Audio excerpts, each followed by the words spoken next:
শাক খেতে কত ভালোবাসে। তা এতগুলো কচু শাক গেল কোথায়? বাবা,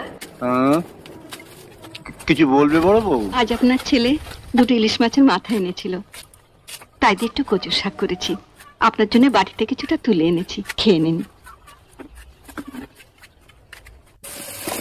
এভাবে আবার আনলে কেন? ভাতের সঙ্গে খেতাম। তখন তো সবার মধ্যে আপনাকে বেশি দিতে পারি না, অথচ আমি জানি আপনি কচু শাক খেতে কত ভালোবাসেন।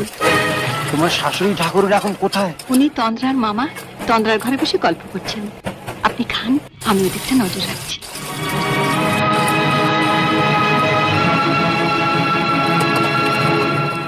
আপনি খান বাবা।